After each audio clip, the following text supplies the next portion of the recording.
మొదటిసారి మన ఛానల్ చూస్తున్న వారు ఎవరైనా ఉన్నట్లయితే దయచేసి సబ్స్క్రైబ్ చేసుకోండి. ఉత్తర కొరియా. ఈ దేశం పేరు వినగానే చెవులు నిక్కబొడుచుకుంటాయి. ఎందుకంటే అది మన భూమిపైనే ఉన్న మరో ప్రపంచం. అక్కడి ప్రజలకు కూడా ఈ ప్రపంచంతో ఎలాంటి సంబంధముండదు. అంతర్జాతీయ వార్తలపై అవగాహన ఉండదు. కేవలం వారికి వారి అధ్యక్షుడు, అతడి కుటుంబ సభ్యులు గురించి మాత్రమే తెలుసు. ఆ దేశంలో జరిగే అరాచకాల గురించి తెలుసుకుంటే అది అసలు మనుషులు నివసించే ప్రాంతమేనా? మానవ హక్కులంటూ ఉన్నాయా అని ప్రశ్నించడం ఖాయం. నిరంకుశత్వానికి మారుపేరైన ఉత్తర కొరియా అధినేత కిమ్ జాంగ్ ఉన్ను అక్కడి ప్రజలు దైవంగా భావిస్తారు. కాని అదంతా బయటకు మాత్రమే. అక్కడి ప్రజల మనసులో మాత్రం అతడు లేడు. ఆ విషయాన్ని వారు బయటకు చెప్పలేరు. ఒకవేళ అలా చెప్పే సాహసం చేస్తే ఆ వ్యక్తికి నెక్స్ట్ బర్త్డే ఉండదు. పుట్టినరోజు ప్రస్తావన వచ్చింది కాబట్టి ఆ దేశంలోని 2 ప్రత్యేకమైన రోజులు గురించి మీరు తప్పకుండా తెలుసుకోవాలి. ఆ రోజుల్లో కనుక ఎవరైనా పుట్టినరోజు జరుపుకుంటే అంతే సంగతులు. కేవలం పుట్టినరోజు మాత్రమే కాదు, ఆ దినం ఏ వేడుక జరుపుకున్నా అదే పరిస్థితి. జూలై 8, డిసెంబరు 17న అక్కడ సంతాపదినాలు. కిమ్ రెండు సంగ్, కిమ్ జంగ్ రెండులు ఆ తేదీల్లోనే చనిపోయారు. అందుకే ఆ రోజు ఎవరు పుట్టినరోజులు, ఇతరాత్ర వేడుకలతో సంతోషంగా గడపకూడదు.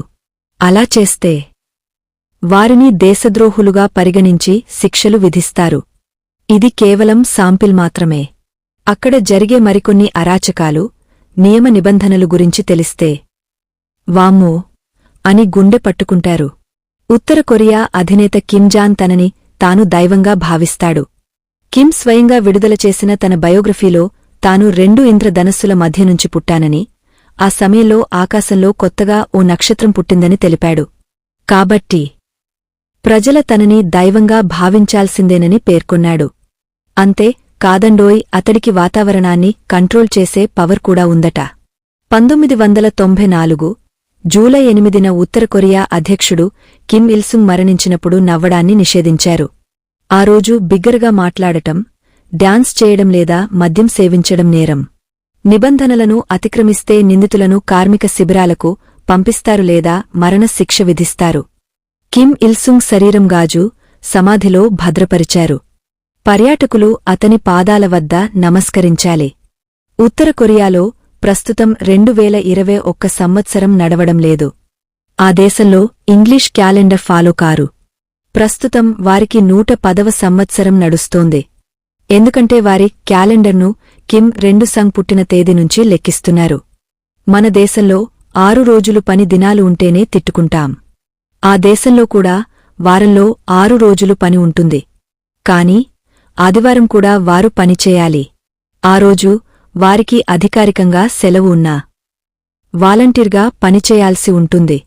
అంటే వారికి వారంలో 7 రోజులు పని తప్పదు. ఉత్తర కొరియాలోని ప్రతి ఇంట్లో ప్రభుత్వ రేడియో ఉంటుంది.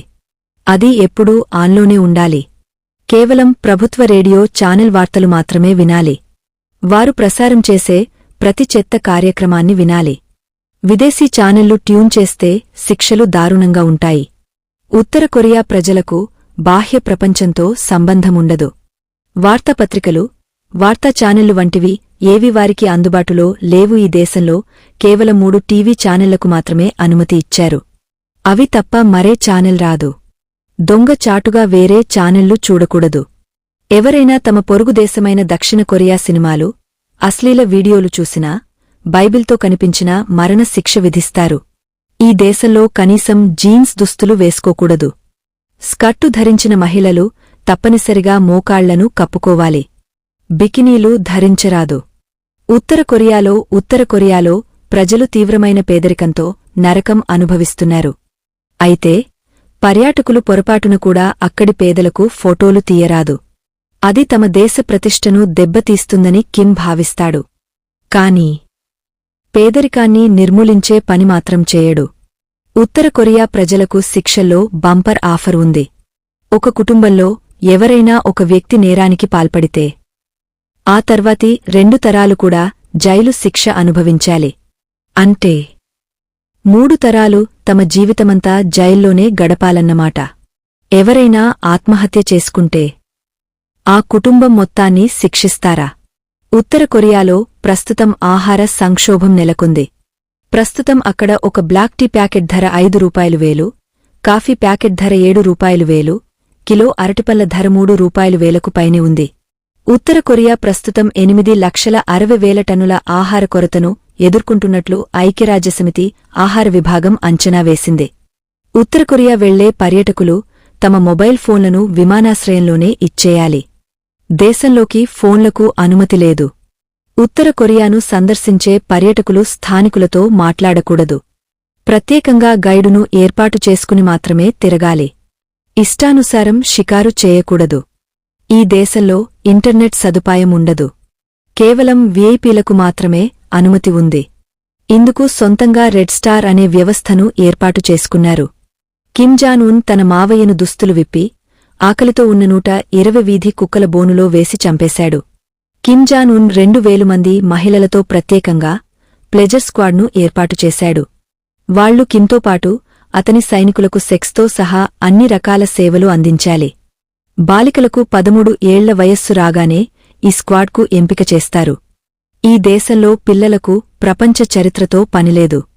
వారికి కేవలం కిమ్ జంగ్ 1, కిమ్ జంగ్ 2ల చరిత్రే బోధిస్తారు. ఈ దేశంలో ఇల్లు బూడిద రంగులోనే ఉండాలి. ఇళ్ల బయట తప్పకుండా కిమ్, అతడి కుటుంబీకుల ఫోటోలు ఉండాలి. ఆ ఫోటోలకు దుమ్మపట్టినా శిక్ష తప్పదు. ఓ మహిళ అగ్నిప్రమాదానికి గురైన తన ఇంటినుంచి పిల్లలను రక్షించుకుని నేతల ఫోటోలను వదిలేసింది. దీంతో అధికారులు ఆమెకు జైలు శిక్ష విధించారట. ఉత్తర కొరియాలో 5 ఏళ్లకు ఒకసారి ఎన్నికలు జరుగుతాయి. ఇందులో కేవలం ఒకే ఒక అభ్యర్థి పోటీకి నిలబడతాడు. ప్రజలకు అతడు నచ్చనట్లయితే తమకు నచ్చిన అభ్యర్థి పేరును బహిరంగంగా ప్రకటించాలి. కాని ప్రజలు ఆ సాహసం చేయలేరు.